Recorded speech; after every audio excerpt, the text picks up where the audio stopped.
Assalamualaikum warahmatullahi wabarakatuh. Perkenalkan, saya Vivi Fitria Ramadan dengan NIM 2301866 akan menjelaskan materi tentang gravitasi, mata kuliah Fisika Dasar 1 dengan dosen pengampu Ibu Dr. Ika Mustikasari, SPD MPFIS, dan Bapak Rizky Zakwandi, SPD MPD. Baik, langsung saja kepada pengertian gravitasi. Gravitasi adalah fenomena alam di mana semua hal yang memiliki massa atau energi di alam semesta, termasuk planet, bintang, galaksi, bahkan cahaya itu saling tarik-menarik satu sama lain. Lalu, apa itu gaya gravitasi? Gaya gravitasi adalah salah satu jenis gaya yang dipengaruhi oleh gaya tarik-menarik sebuah benda ke pusat benda tersebut. Seperti halnya gaya gravitasi bumi. Gaya gravitasi bumi adalah gaya yang menarik semua benda di bumi itu untuk jatuh kembali ke permukaan bumi, ke permukaan tanah gitu ya. Baik. Contohnya, ini fenomena yang disebabkan oleh gravitasi itu seperti buah jatuh dari pohonnya. Ketika buah jatuh dari pohonnya, ada gaya tarik-menarik sehingga si buah itu jatuh ke permukaan tanah. Juga di sini ada pasang surut air laut. Pasang surut air laut ini terjadi akibat gaya gravitasi matahari dengan gaya gravitasi bulan yang menarik permukaan bumi sehingga terjadi gerakan naik turun air laut ya. Hukum gerakan planet Kepler. Hukum gerakan planet Kepler ini terbagi menjadi 3, hukum Kepler 1, 2, dan 3. Nah, yang pertama hukum Kepler 1. Bunyinya, semua planet bergerak dalam orbit elips dengan matahari di salah satu fokusnya. Hukum ini menjelaskan bentuk lintasan orbit planet-planet yang bergerak mengelilingi matahari ya. Perhitungan Keplernya membuktikan bahwa orbit-orbitnya berbentuk elips. Nah, bentuk elipsnya ditentukan di nilai eksentrisitasnya ya.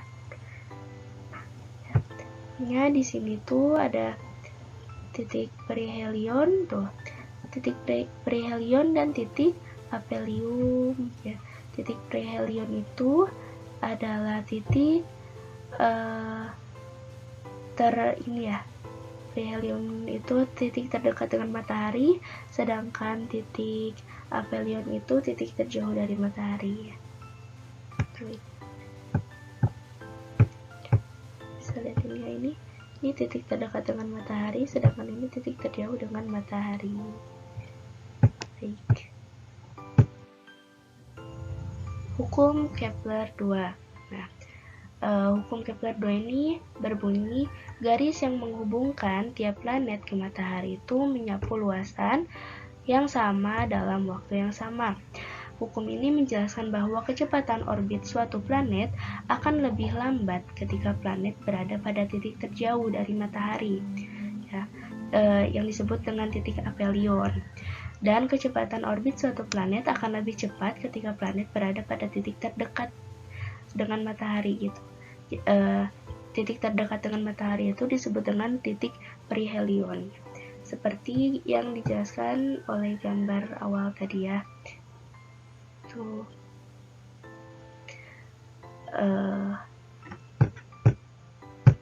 Hukum Kepler 3. Hukum Kepler 3 ini berbunyi, kuadrat periode tiap planet sebanding dengan pangkat 3 jarak rata-rata planet dari matahari. Hukum ini menjelaskan periode revolusi planet-planet yang mengelilingi matahari ya. Jadi planet memiliki periode orbit yang lebih panjang ketika planet tersebut letaknya jauh dari matahari gitu ya. Dan planet memiliki orbit yang lebih pendek ketika planet tersebut letaknya dekat dari matahari. Dalam bentuk sistematisnya, jika R adalah jarak rata-rata antara planet dengan matahari dan T adalah periode revolusinya, maka hukum ketiga Keplernya menyatakan bahwa T kuadrat sama dengan CR kuadrat ya. Dengan T ada periode tadi, C konstanta dan R-nya adalah jarak rata-rata ya. Nah, jika konstansanya bernilai sama untuk semua planet, maka persamaan di atas itu menjadi untuk dua buah planet ya. Jadi T1 pangkat 2 dibagi R1 pangkat 3 sama dengan T2 pangkat 2 dibagi R2 pangkat 3 sama dengan konstanta gitu ya. T1 itu adalah periode planet pertama, T2 adalah periode planet kedua, R1-nya jarak planet pertama, dan R2-nya adalah jarak planet kedua ya. Nah, dari persamaannya kita dapat hubungan-hubungannya antara besaran-besaran tersebut seperti yang sudah ada ya di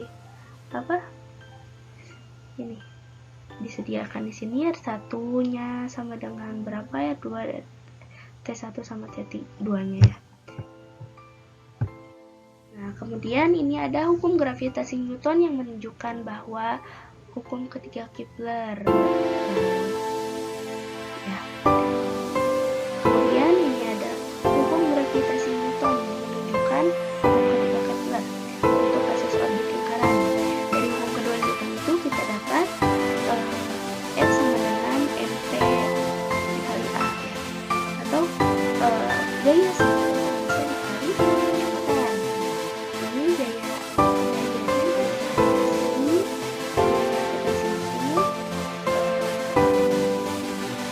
konstanta gravitasi dikali dengan massa matahari dikali dengan massa planet dibagi jarak matahari dengan planet ya. Sama dengan massa planet dikali kecepatannya ya. Dengan ms adalah massa matahari dan mp adalah massa planet. Jadi F sama dengan mp dikali a menjadi G ms dikali mp dibagi R pangkat 2 sama dengan mp dikali V kuadrat per R. Pemecahan untuk kelajuannya menghasilkan kelajuan V kuadrat ya sama dengan Gms dibagi R. Karena planet menempuh jarak 2V R dalam waktu T, maka kelajuannya adalah V sama dengan 2VR per T nya. Maka substitusikan V ke dalam persamaan di atas. Jadi V kuadrat sama dengan 4V kuadrat R kuadrat dibagi T kuadrat ya. Tuh sama dengan Gms per R, atau T kuadrat sama dengan 4V kuadrat per Gms R pangkat 3. Lanjut. Nah, ada hukum gravitasi Newton. Hukum gravitasi Newton ini dikenal sebagai hukum gravitasi umum Newton. Adalah konsep fundamental dalam fisika yang ditemukan oleh ilmuwan bernama Isaac Newton pada tahun 1687. Hukum Newton ini menggambarkan interaksi gravitasi antara benda-benda yang saling tarik-menarik satu sama lain. Hukum gravitasi Newton ini menjelaskan bahwa setiap benda yang mengerjakan gaya tarik pada setiap benda lain yang sebanding dengan massa kedua bendanya berbanding terbalik dengan kuadrat jarak yang memisahkan mereka. Nah, ini dia ya. Hukum gravitasi Newton ini dapat ditulis dengan persamaan vektor. Ini ya contohnya. Dan misalkan diambil nih, kelihatan ini ada M1 dan M2. Maaf ya. Ini ada M1 dan M2 ya. Ya, sebagai dua massa titik yang dipisahkan oleh jarak R12 ya, yaitu magnitudo vektor R12 itu mengarah dari massa M1 ke massa M2 ya. Maka gaya F1 F2 nya yang diberikan oleh massa M1 M2 adalah F12 sama dengan min G M1 dikali M2 dibagi R12 dikuadratkan dikali R12 gitu. Ya. Jadi, besar gaya gravitasi yang dikerjakan oleh sebuah partikel bermasa M1 pada partikel lain bermasa M2 yang jauhnya R diberikan oleh F sama dengan G M1 dikali M2 per R kuadrat. Tuh. Baik. Lanjut. Nah, ada gaya gravitasi yang dikerjakan oleh bumi. Pada massa M yang diberikan dari pusat bumi berarah ke bumi dan besarnya adalah F sama dengan G M E dikali M per R kuadrat. Ya. Dengan sebagaimana yang disebutkan oleh aku tadi ya, dengan ME itu adalah massa bumi ya, dan M adalah massa yang dikerjakan dari pusat bumi yang berarah ke bumi gitu ya. Terus ada gaya gravitasi pada suatu massa itu dibagi oleh massanya. Jadi gaya gravitasi suatu massa dibagi oleh massanya dinamakan medan gravitasi. Jadi medan gravitasi itu adalah ya gaya gravitasi suatu massa dibagi oleh massa ya.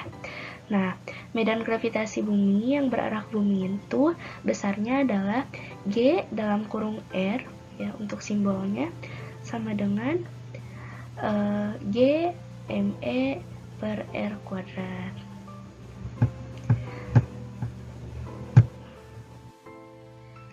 Lalu ada konstanta gravitasi universal. Konstanta gravitasi adalah angka yang diperoleh secara empiris yang sangat berguna di dalam perhitungan gaya tarik-menarik secara gravitasi antara dua benda.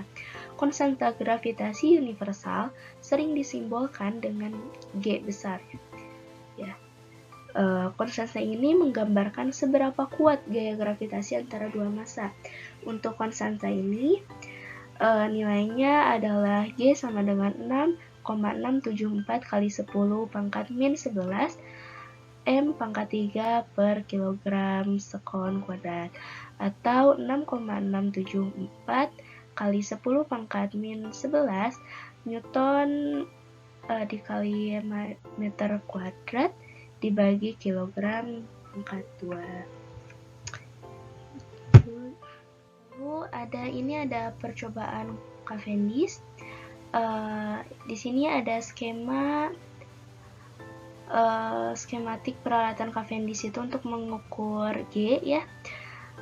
Jadi karena gaya tarik gravitasi bola-bola besar bermassa M2 ini terhadap bola-bola kecil bermassa M1 ya, yang ini sebentar.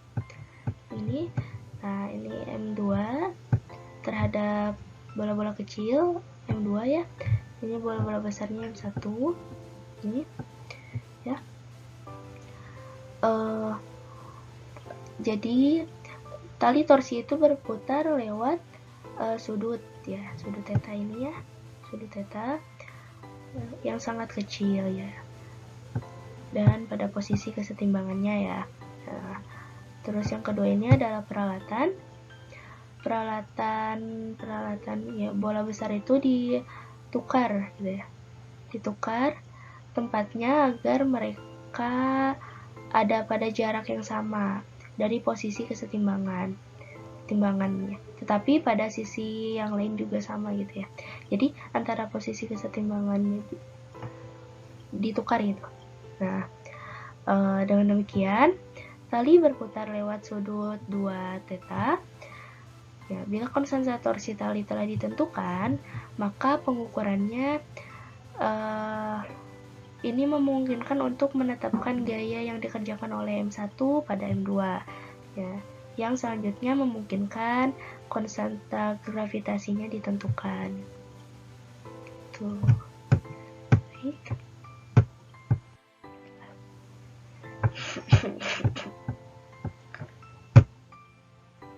Lalu ada massa gravitasi dan massa inersia.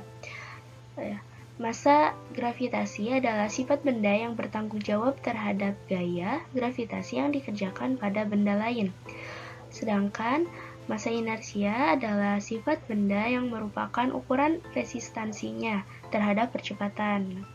Gaya yang dikerjakan oleh bumi pada benda di dekat permukaannya adalah F sama dengan Gme dikali mg per re pangkat 2. Jadi percepatan jatuh bebas benda-benda di dekat permukaan buminya adalah A sama dengan F per M sama dengan Gme per Re kuadrat, atau ya sama dengan F dikali Mg per M gitu ya. Oke.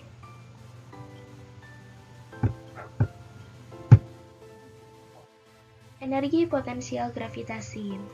Untuk mendapatkan fungsi energi potensial, UR, sistem yang terdiri dari sebuah partikel bermassa M dan bumi, kita gunakan definisi umum energi potensialnya, Du sama dengan min FdS, sama dengan min F-nya itu adalah Gme dikali M per R kuadrat dikali R, dikali ds.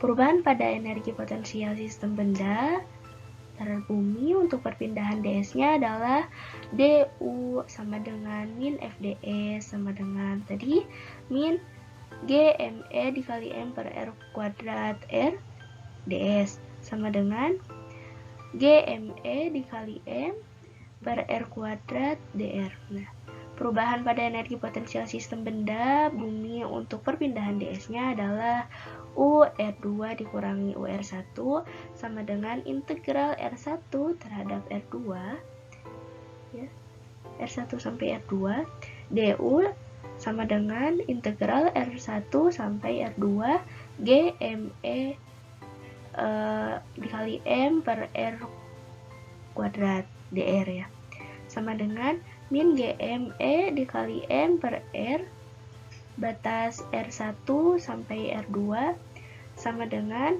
GME dikali M dibagi R1 dikurangi GME dikali M dibagi R2. Jadi, energi potensial adalah 0 ketika partikel di permukaan bumi. Maka yang didapatkan adalah UR2 dikurangi 0 sama dengan GME M per RE dikurangi GMEM per R2. Pada posisi umum, R lebih besar daripada RE, fungsi energi potensial U dalam kurung R-nya adalah U dalam kurung R sama dengan GMEM per R pangkat E dikurang per E. Ulang, U dalam kurung R sama dengan G dikali ME dikali M per R per RE dikurang GME dikali M per R2, dengan ME adalah massa permukaan bumi dan RE-nya juga adalah ini ya, jari-jarinya.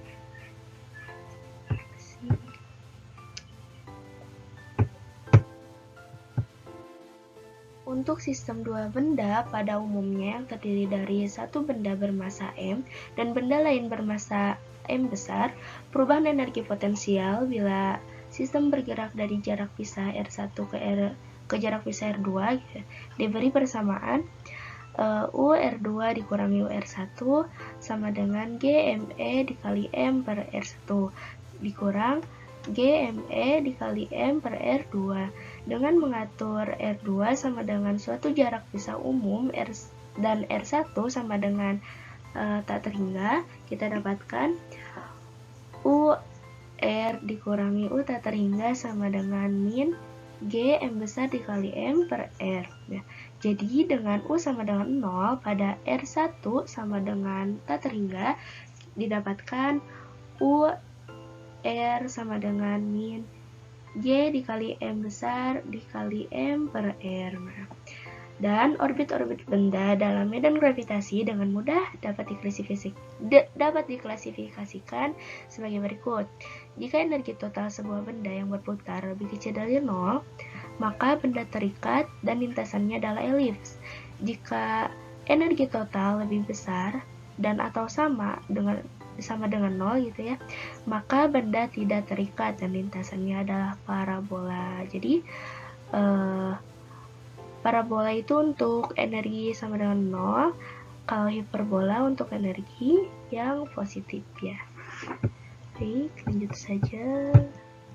Kemudian ada medan gravitasi kulit bola dan bola padat. Medan gravitasi kulit bola yang uniform di luar kulit sama dengan jika semua massa kulit dikonsentrasikan di pusatnya gitu. Jadi medan di dalam kulitnya adalah sama dengan 0 gitu ya. Terus medan gravitasi bola padat yang uniform bermassa M yang besar ya, dan berjari-jari R di sebuah titik pada jarak R dari pusat bola itu diberikan oleh G R sama dengan min Gm per R kuadrat ya, jika R lebih besar daripada jari-jari ya. Jika jika R sama lebih kecil daripada R, maka GR-nya sama dengan min G dikali M per jari-jari pangkat 3 dikali jarak gitu ya. Jadi min Gm per R pangkat 3 dikali R. Baik.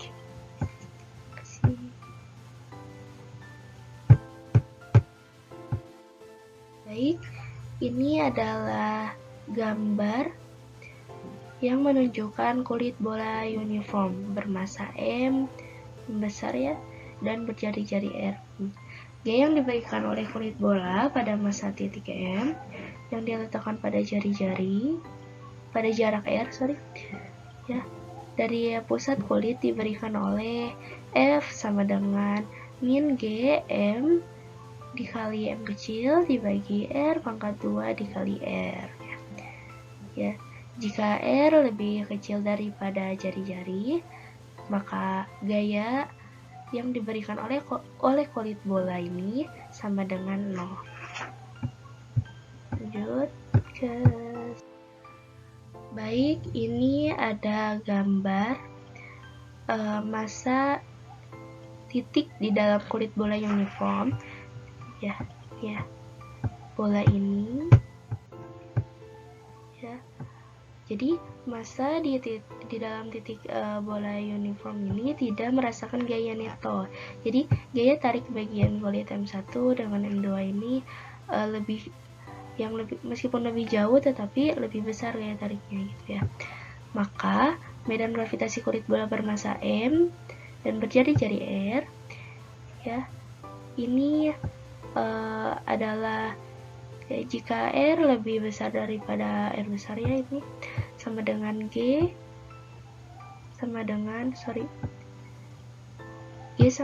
min Gm dikali M per R kuadrat dikali R. Jika R lebih kecil daripada R, medan gravitasinya sama dengan 0 ya. Jadi medan gravitasi kulit bola uniform bermassa M di titik luar kulit sama dengan medan yang disebarkan massa titik M di pusat kulit itu. Jadi di dalam bola yang uniform, medan gravitasinya adalah 0 ya.